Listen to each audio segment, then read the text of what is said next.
தாவேக ஆட்சியிலே ஆவண கொலைகள், ஆணவ கொலைகள் அதிகரித்துள்ளது.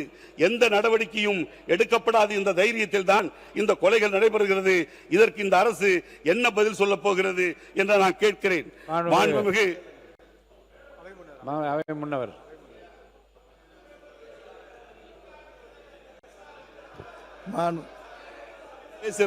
மாண்புமிகு பேரவைத் தலைவர் அவர்களே, மாண்பு உறுப்பினர் அவர்கள் திசை மாறி அரசை விமர்சனம் செய்து கொண்டிருக்கிறார். அவர் பேசுகிற போதே சொன்னார், ஆளுநரை அரிமள பட்ஜெட் உரை என்பது நீங்கள் எடுத்திருப்பது ஏற்றுச்சொக்காய் கறிக்குறவார் என்று ஒரு சொன்னீர்கள். எங்களுடைய ஆட்சி எப்படி செய்ய போகிறது என்று மக்கள் பார்த்து கொண்டிருக்கிறார்கள். நீங்கள் சொல்ல தேவையில்லை, எங்களுக்கெல்லாம் கருத்துக்கள். மாண்பு வெற்றி தளபதியுடைய ஆட்சி தமிழ்நாட்டில் எப்படி நடைபெற்றுக் கொண்டிருக்கிறது, மக்கள் கூர்ந்து கவனித்துக் கொண்டிருக்கிறார் என்பதை நீங்கள் புரிந்து கொள்ள வேண்டும். மாணவர் பேசுங்க.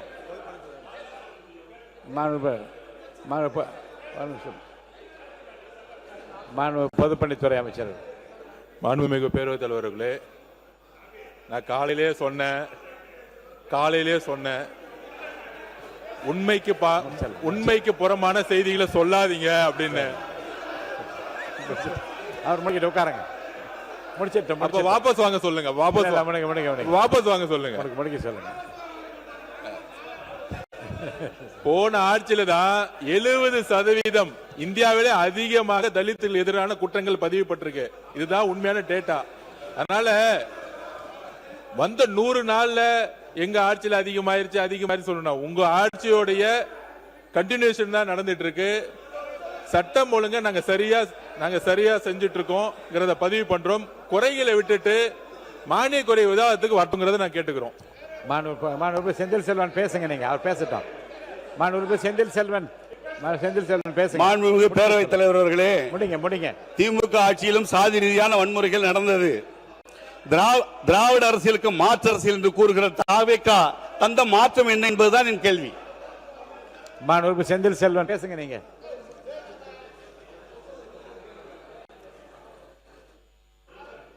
மே 26 மே மாதத்திலே தென்காசியிலே 6 இளைஞர்கள் மேல் கொலைவெறி தாக்குதல் நடந்திருக்கிறது. இருக்கு சார், நடந்திருக்கு. உண்மைதானங்க சொல்றேன். விழுப்புரம் கோட்டக்குப்பத்துக்கு அருகே இடுகாடு கொடுத்து நடந்த பிரச்சனையில் ஒடுக்கப்பட்ட சமூகத்தை சார்ந்தவர் தாக்கப்பட்டிருக்கிறார். மாண்புமிகு பேரவைத் தலைவர்களே, வேங்கவயல் பிரச்சனைகளுடைய அர்த்தம் என்ன தெரியுமா? வேங்கவயல் பிரச்சனை என்ன தெரியுமா? எந்த தலித் சகோதரருடைய குழந்தைகள் மழை தண்ணி குடிச்சாங்களோ அதே தலித் சகோதரர் மேல எஃப்ஐஆர் போட்ட ஆட்சி உங்க ஆட்சி. வேங்கவயல் பிரச்சனை இல்ல. பதில் சொல்ல முடியுமா? வேங்க வயல்ல இன்னைக்கு வரைக்கும் போக முடியுமா? தேவையில்லாமல் வந்த 100 நாள் ஆட்சியை தேவையில்லாம குறை சொல்லாதீங்க. 70% தலித் அட்ராசிட்டி அதிகமானது உங்களுடைய ஆட்சியில். வேங்கவயல் பிரச்சனைல மலம் கலந்த தண்ணீரை தொட்டில கலந்திருக்காங்க. ஆனா அன்னைக்கு இருந்த சட்டம் ஒழுங்கு, காவல்துறை, திமுக ஆட்சியில அந்த குழந்தைங்க யாரெல்லாம் வந்து எஃப்ஐஆர் போட்டாங்களோ அவங்களுடைய குழந்தைகள் மழை தண்ணி குடிச்சு அதே குழந்தைங்க ஹாஸ்பிட்டல் கலந்துருக்காங்க. யாராச்சும் அந்த ஊர்ல இருக்கக்கூடிய தலித் சகோதரர்களே மலத்தை வந்து டேங்க்ல கலந்துட்டு அவங்க குழந்தைய குடிக்க விடுவாங்களா? இது எவ்வளவு பெரிய அநியாயம் உங்க ஆட்சியில் நடந்தது. வேங்கவயல் பிரச்சனையில மழை கண்ணி தலித் சகோதரர்களை கைது, தலித் சகோதரர் எஃப்ஐஆர் போட்டது உங்க அரசு. அதனால பொய்யான தகவல்கள் கொடுக்கறத நிப்பாட்டிட்டு உண்மைக்கு மாறான தகவல் சொல்றோம். மானிய கோரிக்கை போக சொல்லுங்க.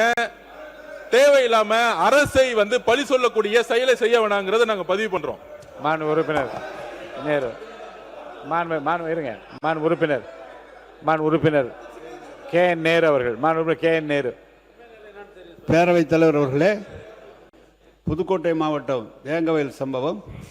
மாண்பு பேரவைத் தலைவர் அவர்களே, வேங்கவயல் விவகாரத்தை பொறுத்த வரைக்கும் அப்படிப்பட்ட நிகழ்வு எங்குமே நடக்கக்கூடாது. இதில் யாருக்கும் மாற்று கருத்து இல்லை. 2020 டிசம்பர் 24ஆம் தேதி வேங்கவயல் சம்பவம் நடந்துச்சு. அந்த சம்பவம் நடந்த 2 நாள் கழிச்சு டிசம்பர் 26ஆம் தேதி புகார் தரப்பட்டுச்சு. புகார் அளிக்கப்பட்ட அன்னைக்கே இந்த விஷயம் தொடர்பாக வெள்ளனானூர் காவல் நிலையத்தில் வழக்கு பதிவு செய்யப்பட்டுச்சு. அதே மாதிரி 2023 ஆண்டு ஜனவரி மாதம் 14ஆம் தேதி இந்த வழக்கு சிபிசிஐடிக்கு மாற்றப்பட்டது. இந்த வழக்கை சிபிஐ விசாரிக்கணும்னு ஒரு சிலர் வழக்கு போட்டாங்க. அதை விசாரித்த சென்னை உயர்நீதிமன்றம் 29/2023 அன்றைக்கு ஓய்வு பெற்ற நீதியரசர் சத்யநாராயணன் தலைமையில் ஒரு நபர் கமிஷன் அமைச்சாங்க. இந்த வழக்கிலே அன்றைக்கு சிபிசிஐடி 100க்கும் மேற்பட்ட சாட்சிகளிடம் விசாரணை நடத்தினாங்க. பல பேருடைய அலைபேசி எண்கள் தொலைத்தொடர்பு தகவல்கள் ஆய்வு செஞ்சாங்க. சிலர்கிட்ட உயிரியல் மாதிரி எடுத்து டிஎன்ஏ பகுப்பாய்வு செய்யப்பட்டது. அதன் அடிப்படையில் 3 பேர் குற்றவாளிகள் உறுதி செய்யப்பட்டு ஜனவரி 2025 நீதிமன்றத்திலே குற்றப்பத்திரிகை தாக்கல் பண்ணியாச்சு. ரொம்ப சென்சிட்டிவான இந்த வழக்கை எங்கள் தலைவர் தலைமையிலான அரசு ரொம்ப கேர்ஃபுல்லாக ஹேண்டில் பண்ணாங்க அன்றைக்கு. ஆனால் இன்றைக்கு சட்டத்துறை அமைச்சராக நம்முடைய நிர்மல்குமார் அவர்கள் அன்றைக்கு என்ன இந்த சம்பவம் நடந்தது, இது மாதிரி சம்பவத்துக்கு ஆதரித்து எங்கள் இது மாதிரி நடக்கக்கூடாதுன்னு தான் பதிவு போட்டார். பதிவு போட்டுட்டு அப்புறம் அந்த பதிவே நீக்கிட்டார். பதிவை நீக்கினாலும் அதனுடைய இருக்கு. நான் சொல்லிடுறேண்ணா, நான் சொல்லிடுறேன். நீங்கள் நான் சொல்கிறத கேட்குறேன். அன்னைக்கு இருந்த சட்டத்துறை அமைச்சராக இருக்கிற சிடி நிர்மல்குமார் அன்னைக்கு என்ன பண்ணார் தெரியுமா? இந்த சம்பவத்திலே கலவரத்தை ஏற்படுத்தணும்னு பாதிக்கப்பட்ட ஒடுக்கப்பட்ட மக்கள் அனைவருக்குமே குற்றவாளிகள்னு சொல்லி சமூக வலைதளத்திலே போஸ்ட் போட்டார். அதன் பிறகு அவர் பல காரணத்தால் அவர் போட்ட பழைய போஸ்ட் எல்லாம் தேடி டெலீட் பண்ணிட்டார். ஆனாலும் அவர் போட்ட ட்வீட்டுக்கான ஆதாரங்கள் ஸ்கிரீன் ஷீட்டாக இருக்கிறது. சரி,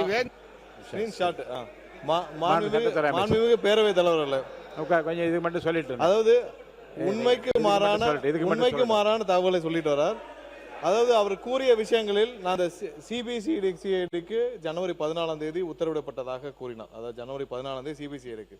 அதற்கு ஒரு வாரத்துக்கு முன்னாடி அப்போது முதல்வர் முன்னாள் முதல்வர் அதாவது திரு மு க ஸ்டாலின் அவர் இதே சட்டப்பேரவையில் இந்த வழக்கு குறித்து இதில் கைது செய்யப்பட்டது குறித்து பல தகவல்களை தெரிவித்தார்.